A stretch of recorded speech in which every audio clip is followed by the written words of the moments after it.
Welcome to the channel. Hope आप लोग अच्छे होंगे और अच्छे से पढ़ाई कर रहे होंगे। ये मिड टर्म का टाइम है, बहुत सारे बच्चों के एग्जाम्स या तो चालू होने वाले हैं या शुरू हो चुके हैं। और आज हम लोग करने वाले हैं क्लास 11 स्टैटिस्टिक फॉर इकोनॉमिक्स का chapter 1 and 2 in a single video. तो बने रहिएगा एंड तक, बहुत ही आसान तरीके से इसको समझाने वाला हूँ, बहुत इजीली आपको समझ आ जाएगा। इसी में आपको बताऊंगा कुछ इंपॉर्टेंट क्वेश्चंस जो बहुत ही एक्सपेक्टेड होते हैं आपके एग्जाम पैटर्न के लिए। ठीक है, so let's start the topic of stats for economics. सबसे पहले हम इसका इंट्रोडक्शन, पहला चैप्टर देखते हैं कि इकोनॉमिक्स क्या है। वैसे ये वाली जो डेफिनेशन है ये हमने माइक्रो इकोनॉमिक्स में भी पढ़ चुके हैं। तो economics is a science that deals with the use of scarce resources. अब यहाँ पे स्कार्स रिसोर्सेज के बारे में जो बात हो रही है, तो हम लोग स्कार्स रिसोर्सेज को हम लोगों ने माइक्रो की बुक में भी स्कार्स रिसोर्सेज को पढ़ा है। When demands are higher and supply shorter so that become scarce, मतलब कम हो जाना। तो हम लोगों ने इसको पढ़ चुके थे पहले ही। That have alternate use to satisfy human wants, इसमें हम चैप्टर नंबर 1 माइक्रो का हम लोग पढ़ चुके हैं। अगर आपने नहीं पढ़ा है तो आप प्लेलिस्ट में जाकर इंट्रोडक्शन टू माइक्रो इकोनॉमिक्स जरूर पढ़ लेना, उसमें ये पूरी डेफिनेशन को अच्छे से डिफाइन किया हुआ है। इकोनॉमिक एक्टिविटीज क्या करते हैं? इकोनॉमिक एक्टिविटीज का मतलब कोई भी अगर हम काम करते हैं तो हम पैसा कमाने के लिए करते हैं, हमारे पास में कुछ पैसा आ जाए। तो इसमें यही है, those activities which are done for monetary gains. तो मॉनेटरी गेन्स मतलब पैसा, जितना पैसा आएगा उतना ही तो मजा आने वाला है। ठीक है, economics as a science of wealth. तो वेल्थ क्या होता है? अगेन आपका मनी टर्म है। तो जब हम इसको वेल्थ में लेकर आएंगे तो वही चीजें आ जाती हैं। Adam Smith, the father of economics, considered economic as a study of nature and causes of wealth of nation. अब ये जो एडम स्मिथ की ये वाली जो डिफाइन है, ये आपको 1 मार्क में जरूर पूछेगा कि एडम स्मिथ ने कौन सी डिफाइन दे रखी है इकोनॉमिक्स के लिए। तो उन्होंने वेल्थ की डेफिनेशन दे रखी है। किसकी? Economic as a wealth. तो वो क्या बोल रहे हैं? Consider economic as a nature and science of wealth of nation. की एक देश में पैसा कितना है, कितना ज्यादा वो पैसे वाला देश है, वो उसकी economic activities. It is a study of material goods related to economic man. अब यहाँ पे 2 चीजें आ रही हैं। मटीरियल गुड, जितने भी हमारे गुड्स होते हैं, जो भी चीज हमारे पास है, सपोज पेन है, बोर्ड है, शर्ट है, कोई भी चीजें हैं, they are all materialistic things. ठीक है, तो वो सारे मटीरियलिस्टिक थिंग्स हैं और ये किसके साथ संबंधित है, किससे रिलेटेड है? विद द इकोनॉमिक मैन, मतलब जो आदमी है, अगर आदमी मीन्स ह्यूमन जो भी है, वो सब इकोनॉमिकली स्ट्रॉन्ग रहे हैं। क्लियर? इसके बाद आता है Alfred Marshall defines economic as the study of mankind in the ordinary business of life. अब यहाँ पे एल्फ्रेड मार्शल की जो दूसरी डेफिनेशन है वो ये बता रही है, क्या? Study of mankind in the ordinary business of life, मतलब इंसान की लाइफ के अंदर वो क्या क्या तरीके के काम करता है, वो उसको डिफाइन करता है। तो इन दोनों को रिलेट करने के लिए एक 1 मार्क का क्वेश्चन जरूर आता है एग्जाम में, इसको नोट कर लेना। आपको पूछा जाएगा कि वेल्थ की डेफिनेशन किसने दी है, मैनकाइंड की डेफिनेशन किसने दिया, या हो सकता है रीजन और असर्शन में ये दोनों क्वेश्चन आ जाए। तो मैं इसको क्लीन कर देता हूं ताकि आपको ये पता चल सके कि किसने कौन सी डेफिनेशन दी है। एल्फ्रेड मार्शल और एडम स्मिथ की डेफिनेशन में क्या क्या डिफरेंस है। ठीक है, आप इसका स्क्रीनशॉट ले लो और इन दोनों को अच्छे से इसमें फर्स्ट टाइम पे याद कर लेना, इसको नोट कर लो, क्योंकि ये दोनों बहुत इंपॉर्टेंट है। ठीक है, 1 मार्कर में। Next is components of economic activities. कितने कंपोनेंट्स हैं? तो there are 3 components, consumption, production and distribution. Consumption, जब तक हम कोई चीज कंज्यूम नहीं करेंगे तब तक उस चीज की प्रोडक्शन नहीं होगी, और प्रोडक्शन होने के बाद उसका सबसे इंपॉर्टेंट क्या होता है? किसी भी इकोनॉमी में किसी चीज की प्रोडक्शन हुई है तो उसका डिस्ट्रीब्यूशन इसलिए ताकि जितने भी लोग उस इकोनॉमी में हैं उनको वो सारी चीजें आसानी से मिल सके। तो is the process of using up utility value. Utility क्या हो गया? अगेन ये माइक्रो का टर्म था जिसको हमने पढ़ा था, वैसे इसको हम क्या बोलते हैं? सेटिस्फेक्शन। ठीक है, तो सेटिस्फेक्शन वैल्यू है of goods and services for the direct satisfaction of our wants. Utility of goods means inherent capacity of goods and services to satisfy human wants. तो इसको भी हम लोगों ने माइक्रो इकोनॉमिक्स में पढ़ चुके हैं। फर्स्ट चैप्टर है स्कैर्सिटी के बाद हमारा यूटिलिटी वाला chapter. Production, is the process of converting raw material into useful things. जितनी भी हमारी रॉ मटेरियल थिंग्स होती हैं लाइक एग्रीकल्चरल प्रोडक्ट्स होते हैं, उनको हम फिर चेंज करते हैं अपने यूटिलिटी गुड्स में। Clear? Things become useful as they acquire utility value in the process of production. वो तभी यूजफुल हो सकते हैं जब वो हमारे प्रोसेस प्रोडक्शन में ही हमारे लिए यूजफुल हो सके। क्लियर? नेक्स्ट हमारे पास है distribution. Factor income distributed among factors those who worked as agents of production। ये एक इंपॉर्टेंट चीज है, इसको ध्यान से देना। इसमें क्या है, the factor of production land labour capital and entrepreneur. मतलब जो भी हमारे फैक्टर्स हैं, जैसे कोई भी अगर हमारी प्रोडक्शन एक्टिविटी होती है उसमें 4 चीजें काम में आती है, लैंड, लेबर, कैपिटल और एंटरप्रेन्योर। तो जब ये लोग काम करते हैं तो वो हो गया हमारा फैक्टर ऑफ प्रोडक्शन, और जब इन लोगों को इनकम मिलेगी तो वो हो जाएगी income of factor of production. तो ये 3 चीजें जो है वो सबसे इंपॉर्टेंट है। अगेन ये 1 मार्क का एक आपका कॉन्सेप्ट है, 100% इसमें से क्वेश्चन आता है, इसको नोट कर लो। इसमें से तुमसे तीनों के नाम पूछे जा सकते हैं। ये एमसीक्यू में पूछा जाएगा कि 1 2 3 या फिर 4th एक और कि कौन सा ये तीनों इंक्लूडेड हैं या नहीं। तो आपको इसको नोट करके चलना है, ये बहुत इंपॉर्टेंट क्वेश्चन आ सकता है इसमें। Next one, what is statistics. ये इसकी डिफाइन है कि स्टैटिस्टिक क्या होता है। तो स्टैटिस्टिक इज ए ना प्लूरल सेंस, सिंगुलर और प्लूरल सेंस में स्टैटिस्टिक क्या है वो बताना है आपको। A plural sense, statistic in numerical statement of facts in any department of economy placed in relation to each other. तो यहाँ पे जो सबसे इंपॉर्टेंट वर्ड है ना वो है आपका न्यूमेरिकल स्टेटमेंट। क्या है? Numerical statement.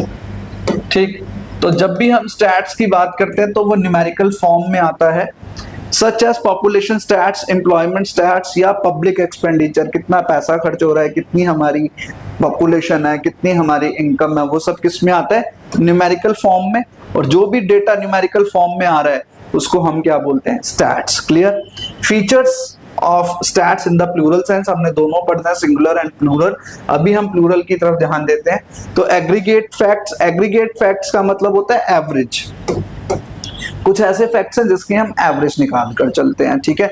न्यूमेरिकल एक्सप्रेस्ड, अभी हमने देख लिया न्यूमेरिकली एक्सप्रेस मतलब जैसे हमारे देश की पॉपुलेशन कितनी है, तो अगर हम कहेंगे 100 करोड़ तो ये हमारा न्यूमेरिकली डेटा हो गया। क्लियर? अगर हम लोग ये पूछ रहे हैं कि एक पर्सन की इनकम कितनी है, पर्सनल इनकम, एक व्यक्ति कितना पैसा कमा सकता है, तो अगर हम ये वाली बात करेंगे तो अगर हमने उसको कहा 1 लाख तो ये भी किस में आया? न्यूमेरिकल फॉर्म में। ठीक है? सचिन तेंदुलकर ने कितनी सेंचुरीज अभी तक स्कोर करी है, तो उसकी अगर हम सेंचुरीज कहेंगे तो 100 है, तो यहाँ पर आ गया क्या? Again numerical data. ठीक है?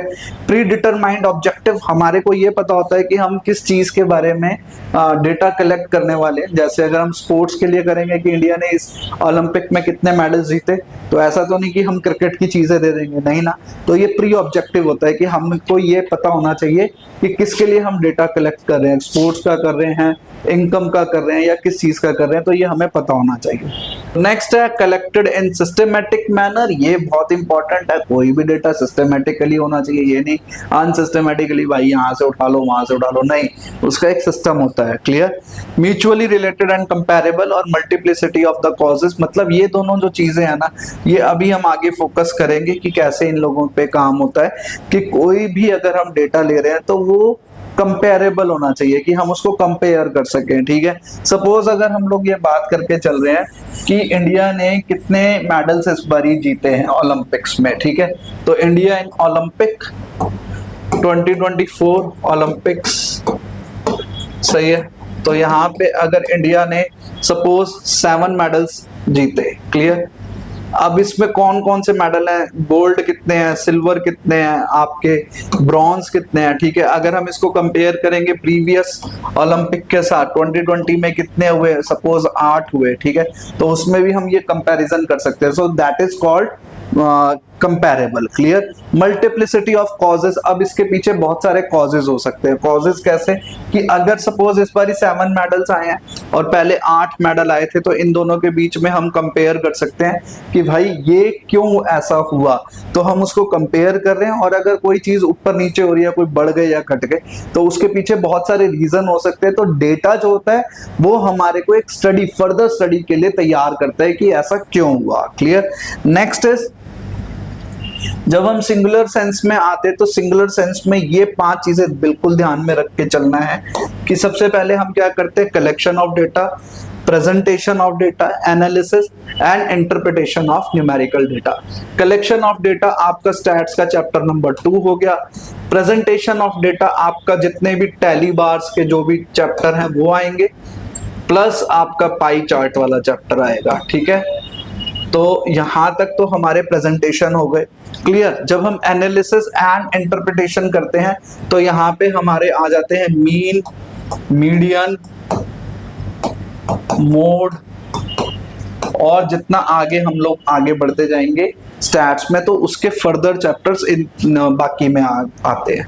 ठीक है, तो पहला कलेक्शन है, फिर ऑर्गेनाइजेशन, प्रेजेंटेशन, एनालिसिस और इंटरप्रिटेशन ऑफ डेटा। ठीक है, ये 5 पॉइंट्स हैं सिंगुलर सेंस के, इसकी भी आप स्क्रीनशॉट ले लो। ये 5 चीजें आपको याद होनी चाहिए। अब ये समझ लेना ये 5 चीजें आपके आगे आने वाले जितने भी चैप्टर्स हैं उनको कवर करेगा।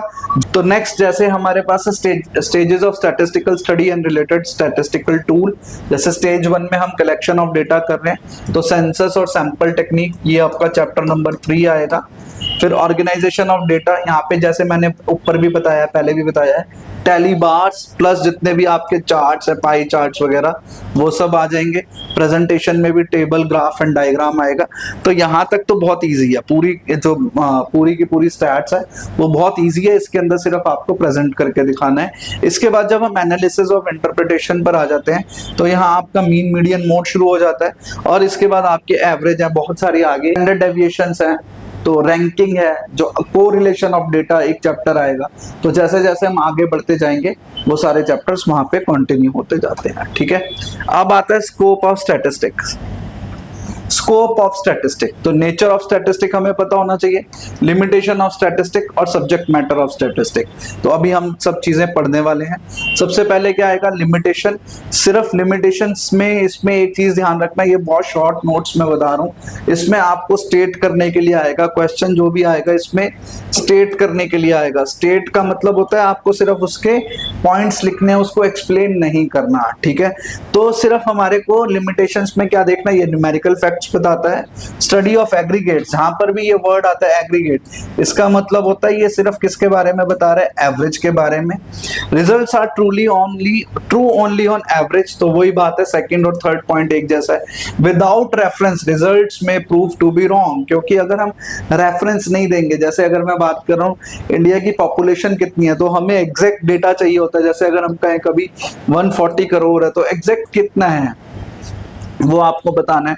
अगर मैं बात करूं चलो क्रिकेट की, तो रोहित शर्मा और कोहली के अंदर दोनों बेस्ट कौन से हैं, दोनों को अगर हमें कंपेयर करना है तो हमारे पास में क्या होने चाहिए, उसके रेफरेंसेस होने चाहिए। Can be used only by experts, homogeneity of data and an essential requirement. तो सबसे इंपॉर्टेंट इसमें एक चीज को ध्यान में रख लो कि ये एक्सपर्ट्स के द्वारा ही किया जाता है। This can be done only by the experts. लेकिन अगर हम लोग कॉमनली जैसे हमारे स्टूडेंट्स अगर इन चीजों पे जाएंगे तो हो सकता है कुछ 2 बच्चों के होमोजीनियस हो जाए। होमोजीनियस मतलब एक जैसा डेटा हो जाए। बहुत सारे बच्चे क्या करते हैं, भाई तुमने क्या किया, तुमने ये प्रोजेक्ट करा लिया, चलो मैं भी कॉपी कर लेता हूँ, चलो मैं भी कॉपी कर लेता हूँ, तो वो होता है होमोजेनिटी। तो अगर हम डेटा इकट्ठा करने चलेंगे रोहित और कोहली का, तो बहुत सारी चीजें ऐसी हैं जो सिमिलर बच्चे ले आएंगे, लेकिन जब एक्सपर्ट्स के पास जाता है तो उसमें वो डिफरेंशिएट करते हैं। ठीक है, नेक्स्ट, प्रोन टू मिसयूज। अब डेटा जो होते हैं वो हमेशा मिसयूज हो सकते हैं।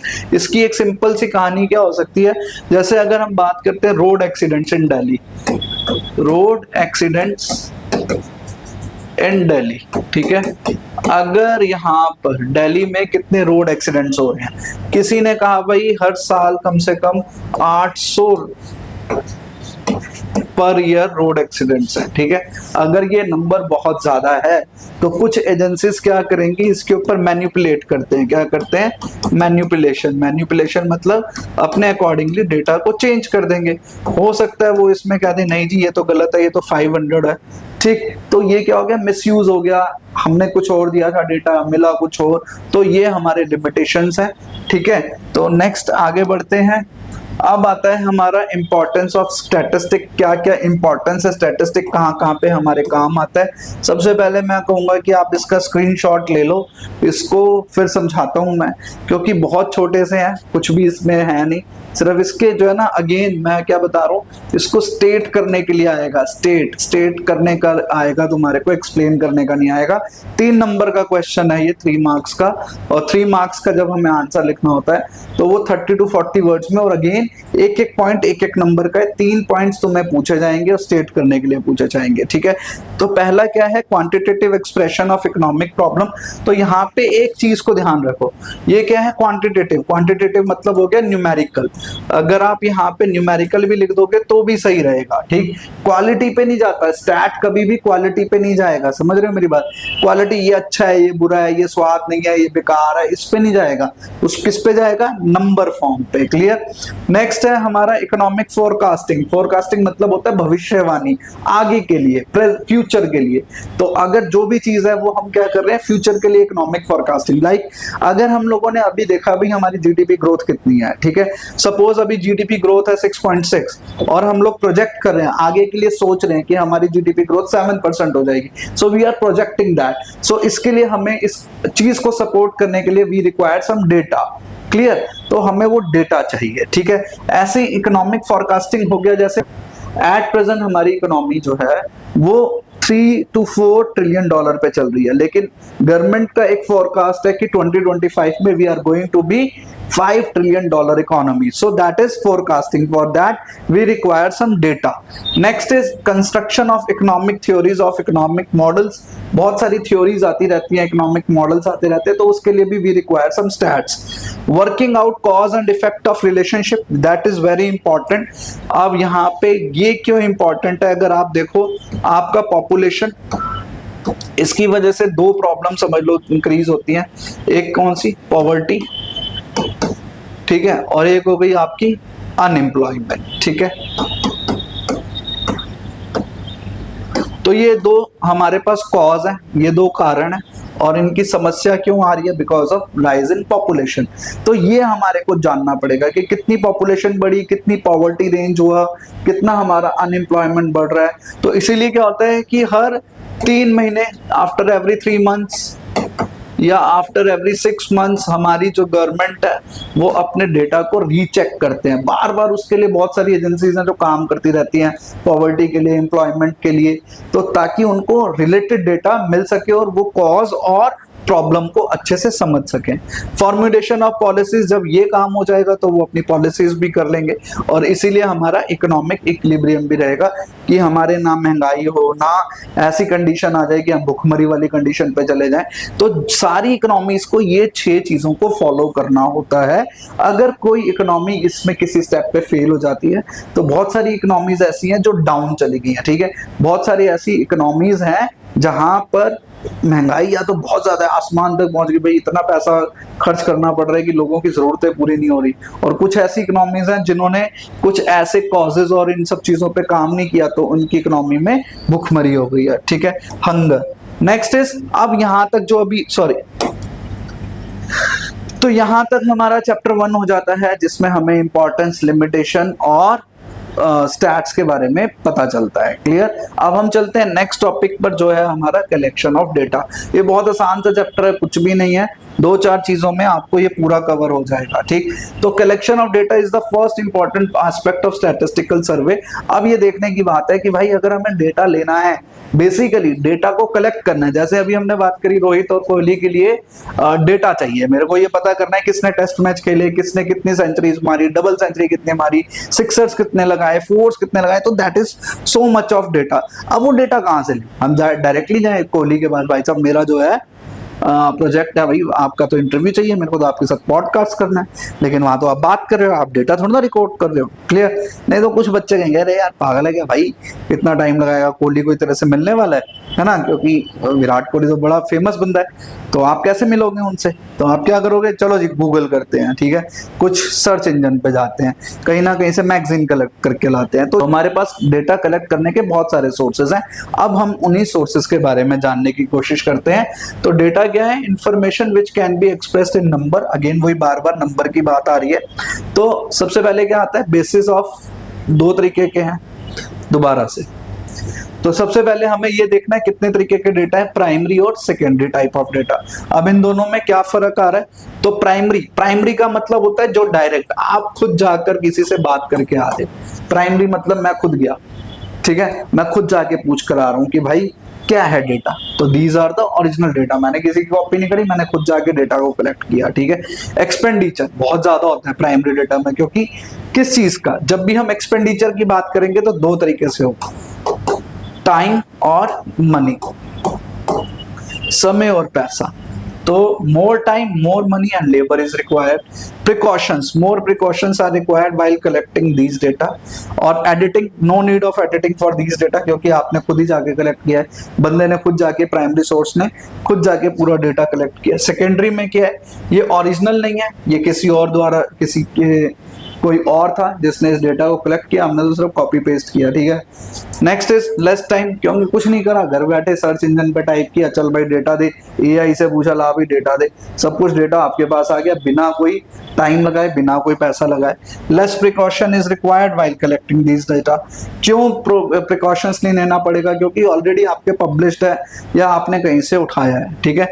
एडिटिंग करनी पड़ेगी, आपको वो डेटा अपने अकॉर्डिंगली चेंज करना पड़ेगा। तो ये सबसे इंपॉर्टेंट पॉइंट है, पूरा का पूरा जो ये स्लाइड है ये बहुत इंपॉर्टेंट है। इसको मेरे को लगता है आपको समझ तो आ ही गया होगा। अब आप जल्दी से इसका स्क्रीनशॉट ले लो। क्यों ले लो? बिकॉज ये आपका सबसे इंपॉर्टेंट क्वेश्चन है जो कि आने वाला है 3 मार्क्स में। ये बहुत इंपॉर्टेंट क्वेश्चन है, ठीक है, 3 मार्क्स के लिए बहुत इंपॉर्टेंट क्वेश्चन है।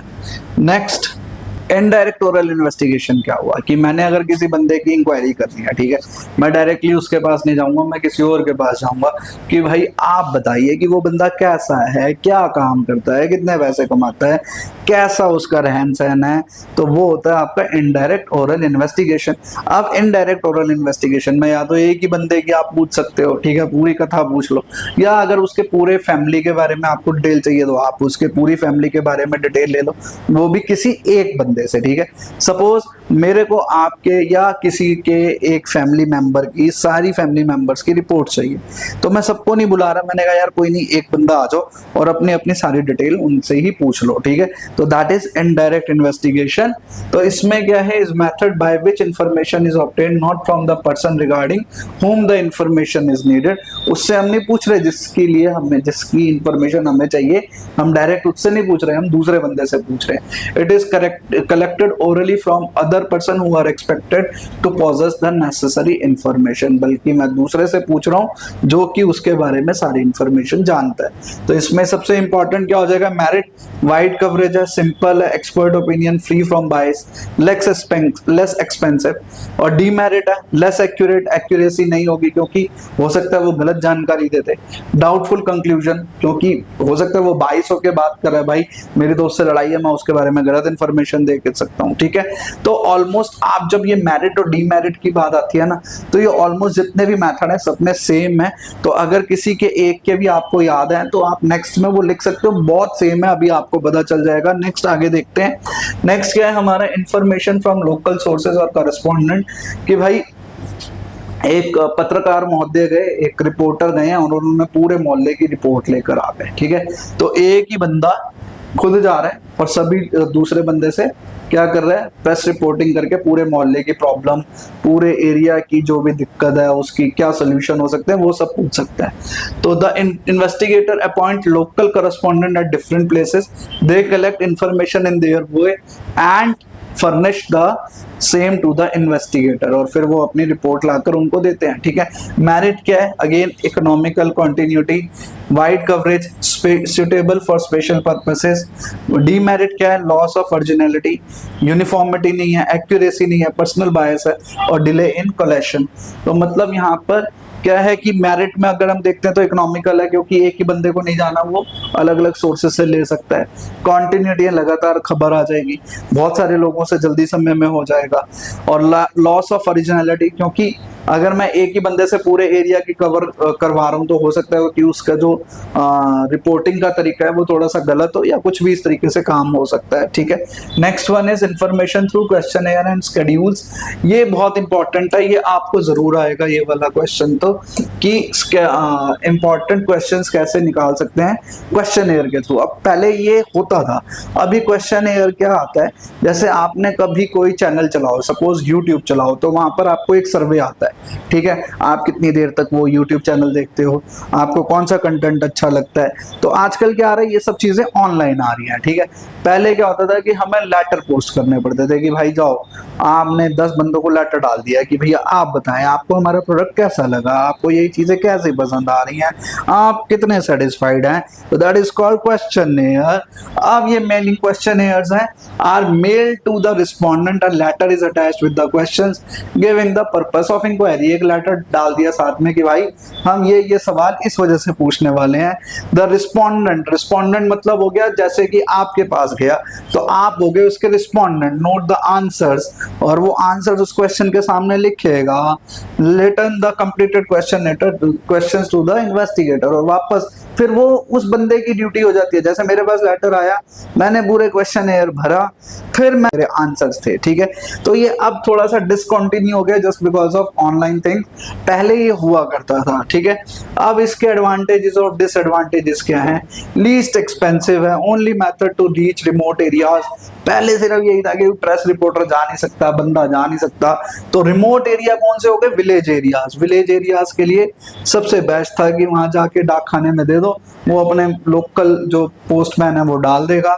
इन्फॉर्मेंट कैन बी इन्फ्लुएंस्ड, तो हो सकता था जो इन्फॉर्मेशन दे रहा है कि पड़ोसी ने पूछ लिया, हाँ भाई लालू राम तूने कर दिया, वो कहेगा हाँ भाई मैंने भी लिख दिया, तू भी यही आंसर लिख दे, तू कुछ मत कर। आजकल भी हम लोग करते हैं Google form, just like Google form, आजकल गूगल फॉर्म आता है ना क्वेश्चनियर फॉर्म में, तो वो एक बड़ा इंपॉर्टेंट फैक्टर है। Clear. Disadvantage, long response time, पहले तो मेल जाएगा, मतलब पोस्ट ऑफिस जाएगा, फिर वहां से आएगा, तो 15 से 20 दिन का टाइम लगेगा। इलिटरेट्स इसको यूज नहीं कर सकते। Doubt can not B clear regarding questions, अगर कोई क्वेश्चन में हमें डाउट हो रहा है तो उसको कौन ठीक करेगा, तो वहां कोई बंदा ही नहीं है, तो इसलिए ये क्वेश्चनेयर, मेलिंग क्वेश्चनेयर अब थोड़ा डिसकंटिन्यू हो गया है, but it is an important question for your exam. ठीक है, नेक्स्ट वन एन्यूमरेटर मेथड, ये बहुत ही इंपॉर्टेंट मेथड है। एन्यूमरेटर मेथड ये क्या होता है, एन्यूमरेटर क्या होता है, एक भाई साहब आपके घर आएंगे सर्वे करने के लिए। क्वेश्चनेयर मेथड में क्या है, आपके पास मेल आएगा, बाय मेल आएगा, लेकिन क्वेश्चन एन्यूमरेटर में क्या है, वो भाई साहब आपके घर आएंगे, घंटी बजाएंगे, डिंग टोंग, आप जाएंगे, आपसे पूछा जाएगा आपके यहाँ पे कितने लोग हैं, कितने बच्चे हैं, कितने बुजुर्ग हैं। तो इस तरीके का एक क्वेश्चन है, क्या आप शैम्पू यूज करते हैं, आप कौन सी कंपनी का शैम्पू यूज करते हैं। तो that is your questionnaire about a commodity or something else. So questionnaire is prepared according to the purpose of the inquiry, कि हमारी इंक्वायरी का पर्पस क्या है, उसके अकॉर्डिंगली हम लोगों ने क्वेश्चनेयर डिजाइन कर दिया। ठीक है, the enumerator himself approaches the respondent with the questionnaire, वो बंदा खुद जाता है उन लोगों से सवाल पूछने के लिए। The questionnaire which are filled by the enumerator themselves by putting questions are called schedules. अब यहाँ पे शेड्यूल क्या है, जैसे यहाँ पे एक क्वेश्चन है, मिस्टर ए से बोला कि भैया आप ये पूरे क्वेश्चंस भर दीजिए, और जब वो भरेंगे तो वो क्या कहलाएगा, शेड्यूल। अब ये क्या है, मेरिट क्या है, अगेन देखो बिल्कुल सेम है, wide coverage, personal contact, accurate होगा क्योंकि बंदा खुद जा रहा है, कंप्लीट हो जाएगा। डीमेरिट बहुत महंगा है भैया, इतना तो बंदा जाएगा आएगा, खाने पे खर्चा लगाएगा, आने जाने पे लगाएगा। दूसरा वो प्रिंट आउट लेकर जाएगा, टाइम कंज्यूमिंग है। अवेलेबिलिटी ऑफ एन्यूमरेटर, बंदा भी तो चाहिए भैया, कहाँ से लाएं, कौन जाएगा। पार्शल, हो सकता है कि गड़बड़ हो सके। नेक्स्ट वन, अब एक आता है भैया टेलीफोनिक इंटरव्यू, आपके पास में डेटा कलेक्ट करने के लिए आपके पास फोन कॉल आते हैं ना, hello sir we are calling from that company and we want a survey for that. तो इस तरीके से क्या होगा, आपके पास एक फोन आएगा और आपको टेलीफोनिकली सारी चीजें बतानी होंगी, जैसे कि इसके एडवांटेज हैं, ये लो कॉस्ट है, 1-2 रुपए की कॉल लग रही है, हाई रिस्पॉन्डेंट रेट, बहुत सारे लोग चलो खाली बैठे हैं, चलो जी कर देते हैं। लेस इन्फ्लुएंस ऑन इन्फॉर्मेंट, अब जो मन में आ रहा है वो बोलना है ना, तो उसको कोई इन्फ्लुएंस तो कर नहीं रहा। अब ये जो बंदा फोन कर रहा है उसके बारे वो बात कर रहा है, और जो इसके पास फोन आया वो बात कर रहे हैं, so both are connecting with each other, so there is no need of it. Disadvantage, limited use है। Reactions can not be watched, हम लोग नहीं देख पा रहे हैं क्या रिएक्शंस है। अब वो कह रहे हैं यार कुछ भी बोल दे, उसका दोस्त बड़ा है कुछ भी बोल देना भाई, कुछ भी बोल दे, तो क्या इन्फ्लुएंशियल है, हो सकता है कि ये बायस हो, गलत हो। तो सारे एडवांटेज और डिसएडवांटेज लगभग सबके सेम रहते हैं, ठीक है। अब एक क्वेश्चन एयर की क्वालिटी कैसी होती है, आप एनिमरेटर भाई साहब जा रहे हैं और वो पूछ रहे हैं, या टेलीफोनिक अगर वो क्वेश्चन एयर पूछ रहे हैं तो क्या होता है, ये बहुत इंपॉर्टेंट है, इसको आप स्क्रीनशॉट ले लो। अगेन ये 3 मार्क का क्वेश्चन बहुत ही जरूरी है, बहुत इंपॉर्टेंट है। तो पहला क्या है, लिमिटेड क्वेश्चन होने चाहिए, यानी बंदा बोर हो गया। सिंपल होने चाहिए। अनडिजायरेबल क्वेश्चन, मतलब जो क्वेश्चन हमें नहीं चाहिए वो ना आए। प्रॉपर ऑर्डर होना चाहिए, कैलकुलेटिव होना चाहिए, इंस्ट्रक्शन होना चाहिए, cross verification, request for return कि भैया आपको ये मैंने क्वेश्चन एयर दिया है, प्लीज ये मुझे वापस भी कर देना, कहीं ऐसा ना हो कि आप लेके चले जाओ मैं फिर दोबारा आऊँ आपके पास, ठीक है। सिंपल ऑल्टरनेटिव क्वेश्चन, मतलब और वाले होने चाहिए, इसके अंदर चॉइस होना चाहिए। एमसीक्यू टाइप क्वेश्चन हो, ओपन क्वेश्चन हो, ऐसा ना हो कि भैया कहीं पे क्वेश्चन आपसे एक और उसके बाद कोई क्वेश्चन आ रहा है, बिल्कुल क्लियर कट होना चाहिए। स्पेसिफिक इंफॉर्मेशन अबाउट क्वेश्चन, जो आप क्वेश्चन पूछ रहे हो वो बिल्कुल सीधा सीधा सवाल होना चाहिए, उल्टा फिल्टा घुमा फिरा के ना आए। इसको आप स्क्रीनशॉट ले लो। ये 3 मार्क का 101% क्वेश्चन आने वाला है। जो ऊपर क्वालिटीज दे रखी हैं 6-7, आप उसमें से कोई 5 याद कर लो, और 4 तो हैं टाइप ऑफ क्वेश्चंस कैसे हैं, ठीक है। नेक्स्ट, सेकेंडरी डेटा सोर्सेस कौन कौन से होते हैं, ये भी एक इंपॉर्टेंट क्वेश्चन है। वैसे सबसे पहली स्लाइड जो कलेक्शन ऑफ डेटा के बाद आ रही है, सेकेंडरी प्राइमरी के जो डिफरेंस है उसको देख लोगे तो आपको समझ आ जाएगा। सेकेंडरी डेटा हमने बार बार बात करी कि सपोज अगर रोहित और कोहली के कुछ डेटा को हमने देखना है तो हमें कहाँ पे जाना होगा, पब्लिश्ड सोर्सेज। पब्लिश्ड सोर्सेज कौन से होते हैं, मैगजीन, मैगजीन हो गया, न्यूज़पेपर, ये क्या है, पब्लिश्ड है, ठीक है। और अगर हम लोग देखते हैं अनपब्लिश्ड तो क्या हो गए, सर्च इंजन। सर्च इंजन जैसे गूगल या याहू या फिर बिंग, कोई भी ऐसी सर्च इंजन पे चले जाओ तो आपको मिल जाएगा, ठीक है। नेक्स्ट, पब्लिश क्या क्या होते हैं, देखो गवर्नमेंट पब्लिकेशन, सरकार के द्वारा कुछ मैगजीन्स आ गई। सेमी गवर्नमेंट, वही पब्लिकेशन ऑफ रिसर्च इंस्टीट्यूशंस, कुछ ऐसे रिसर्च इंस्टीट्यूशंस हैं जो अपनी रिपोर्ट्स पब्लिश करते हैं। कमेटीज और कमीशंस हो गए। फिर हो गया publication of research scholars, journal and paper, journal magazine हो गई।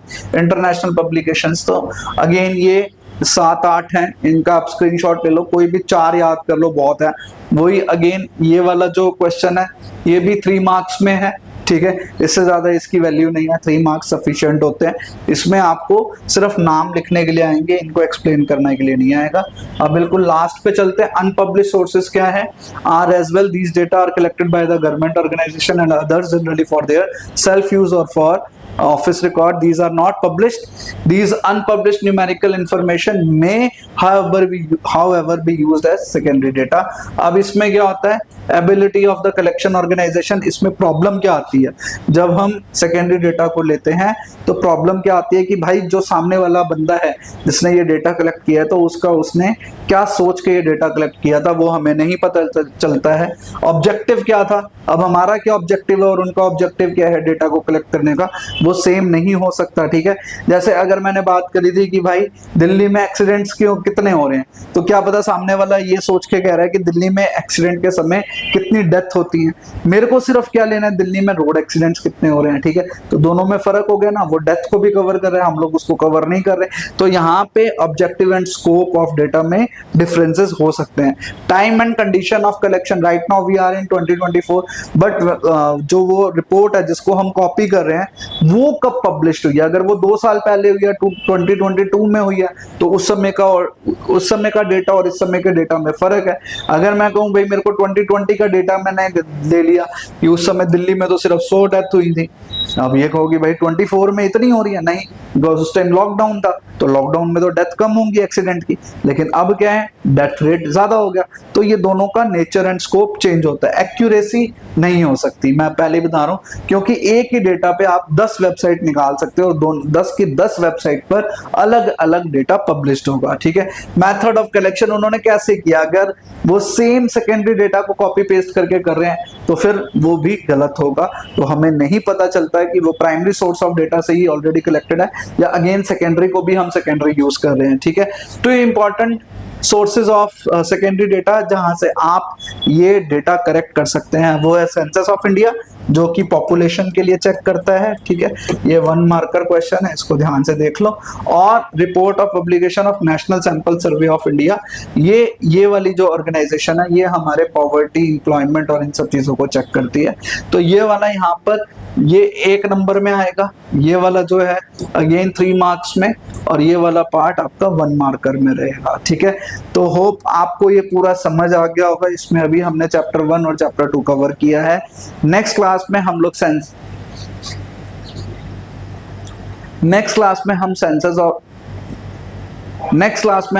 एंड सैंपलिंग समझेंगे। वो थोड़ा सा बड़ा है क्योंकि वो इसमें इंक्लूड। नेक्स्ट क्लास में हम सेंसस एंड सैंपलिंग समझेंगे, उसमें भी हम इसी तरीके से देखेंगे कि कौन सा टॉपिक कितने मार्क्स का आता है पेपर में।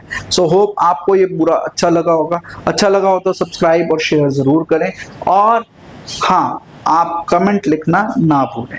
मिलते हैं नेक्स्ट वीडियो में with some new content. Till then, stay fit, remain fit, and be connected with us.